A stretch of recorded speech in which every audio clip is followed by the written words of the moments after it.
শুভ সকাল আমার প্রিয় বন্ধুরা, কেমন আছো তোমরা সবাই? আশা করছি তোমরা সবাই অনেক অনেক ভালো আছো।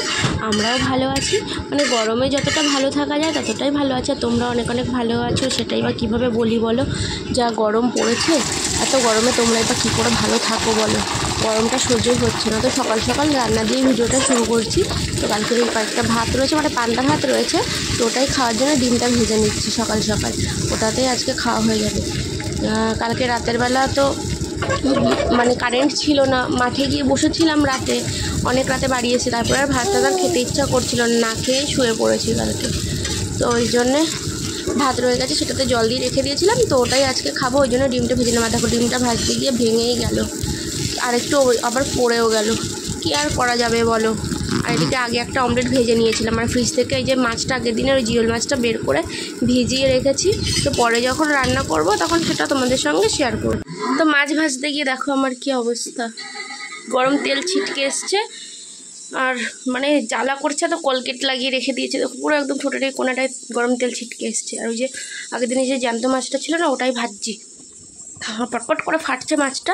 এদিকে দেখো বিছানা টিছানা কিচ্ছু এখনও গোছানো হয়নি। গোছানো কি, বিছানা গোছানো বলতে শুধু মশারিটা গোছালে হয়ে যাবে। কি মা? এই তো। আর ওদিকে রিহু আমার মুখের এই অবস্থা দেখে বারবার মা মা করছে, ভাবছে মায়ের আবার কি হলো।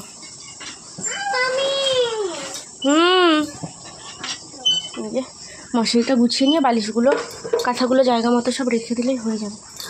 তো এখান দিয়ে আবার পরে নিচ্ছি সব। এই যে মশারিটা হয়ে গেল গোছানো, বালিশ কাঁথাগুলো রাখবো। আর তো চলো আগে তোমাদেরকে দেখিয়ে দিই রান্নাটা। চল বাবা ওইদিকে চলো, ওই ঘরে চলো, ওই ঘরে ফ্যান চালিয়ে দেবো, এই ঘরে গরম, বাবা ওই ঘরে চলো। হ্যাঁ মা চলো, আমি যাচ্ছি। চলো। এই ছেলেটা একদম কথাই শুনতে চায় না। মাঝে মাঝে দু একদিন যা বলবো সব কথা শুনবে, আবার দু একদিন একটাও কথা শুনবে না। চল, কেমন বাজে লাগছে দেখতে। এই কলগেটটা লাগিয়ে রেখেছি জন্য সকালে ভাবলাম একবার স্নান করি, তারপরে আবার করলাম না।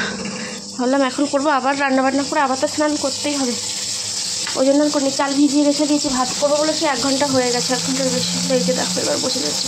এবারটা বাবা হাতেটাতেও ছিটে এসছে, হাতে এত নজর যাচ্ছে না, মুখের জায়গাটা একদম মানে জ্বলে যাচ্ছিলো, এত খারাপ অবস্থা ছিল। ওই দেখো কালকে সব কেচে মেচে দিয়েছিলাম না সব, এই যে এগুলো কালকে এগুলো সব ভেজা ছিল, ঘরেই মেলেছিলাম এগুলো, রাতে স্নান করার জামা কাপড়। তো ওইগুলো এখন ভাজ করবো, শুকিয়ে গেছে। আর আজকে আবার কেচে দিয়েছি অনেকগুলো, ওগুলো সকালে ওগুলো এনে এগুলো দিয়ে সব একবারে ভাজ করবো। তো এখন মাছ ভাজাটা দেখাই তোমাদেরকে। এই যে দেখো এগুলো সব মাথা, আর মাছগুলো ভাজা হয়ে গেছে আগে।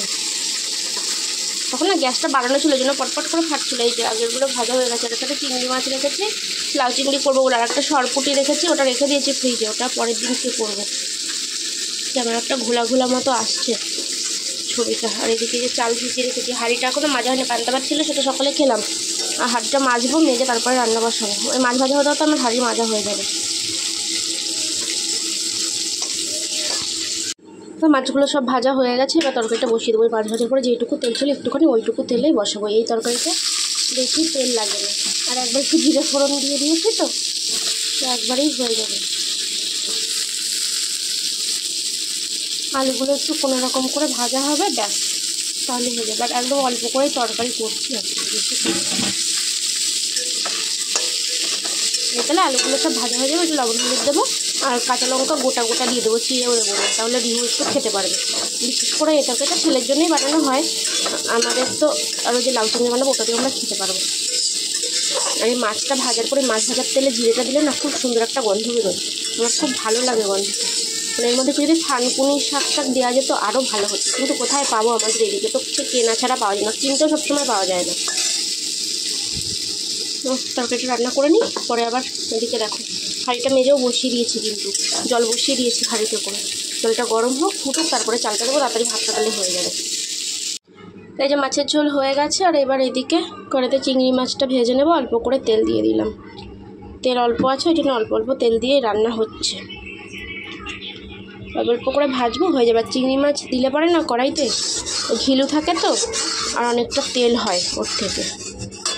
এই যে মাছে লবণ হলুদ মাখিয়ে নিয়েছি, লাউ কেটে রেখে দিয়েছি, তেলটা গরম হোক। কি কি দেখ দেখ যাচ্ছে, দেখ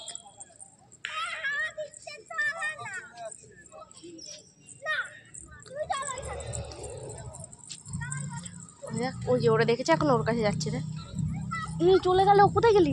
দেখ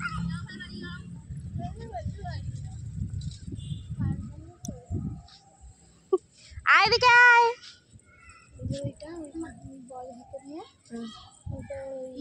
চলে যাবে চলে যাবে চলে যাবে, নিয়ে আয় নিয়ে আয় নিয়ে আয়। ওই হালুম আসলো, ধরলো ধরলো, হালুম আসলো ধরলো, তাড়াতাড়ি আয়, পালা পালা। আইসক্রিম বিক্রি করে ওইখানে ছিলি। এদিকে আয়।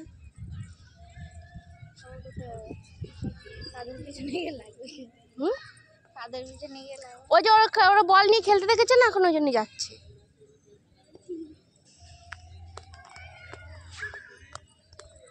ওই হালুম আসলো। তো মাঠের থেকে আমরা বাড়ি চলে এসেছি অনেক সময়, 10:30টার সময় বাড়ি এসেছি। আসার পরে খাওয়া দাওয়া করলাম, করে স্নান করে এলাম। দেখো তাও গা ঘামছে, এত গরম। মানে একটু ওই যে কুলারটায় জল ভরলাম আর বোতলে সব জল টল ভরে রাখলাম, রাতের বেলা লাগবে খাওয়ার জন্য, সেই জল রিহুর জন্য লাগবে, সেই জল টল সব বোতলে ভরলাম। বোতলে মানে বোতল ভর্তি গিয়ে ঘেমে গেছি। এবার তারপর ফেরে তোলে একটু বসলাম, শুয়ে পড়বো। বর তো বাড়ি নিয়ে গেছে, বিয়ে বাড়ি, তখন বিছানা করে শুয়ে পড়বো। দেরি করে আর কী হবে, কখন আসবে তার তো কোনো ঠিক নেই। যখন আসবে ফোন করবে, ওটা দরজা খুলে দেবো। নাইলে এখন না ঘুমালে না, ভোরবেলা না কারেন্ট ছিল না, তো উঠে গেছে অনেক ভোরে। দুপুরেও আজকে ঘুমাইনি একটু, তো ঘুম পেয়ে গেছে একদম, মানে চোখ বন্ধ হয়ে যাচ্ছে, চোখ আর মেলে রাখতে পারছি না, এরকম অবস্থা হয়েছে। তো যাই হোক, ভিডিওটা আর বেশি বড় করবো না। জানি আজকে ভিডিওটা না অনেক ছোট হয়ে গেছে, কিন্তু কিছু করার নেই। গরমে সারাদিন আর একটু ভালো লাগছিল না, ওই জন্য আর ভিডিও করিনি। সারাদিন আজকে চুপচাপ বসেই রয়েছি। তাও রান্না করতে করতে অনেকটাই বেলা হয়ে গেছিলো। আজকে অন্যদিন তো সকাল সকাল করে নিই, আজকে একটু লেট হয়ে গেছিলো। রান্না শেষ হতে হতে আমার আজকে 12:30 পৌনে 1 বেজে গেছিলো। তো ভিডিওটা আর বেশি বড় করবো না, আজকের ভিডিওটা এখানেই শেষ করছি। ভিডিওতে কিছু ভালো লেগে থাকলে অবশ্যই লাইক কমেন্ট শেয়ার করে দিও। তো আজকের মতন টাটা, কালকে আবার দেখা হবে নতুন ভিডিওতে।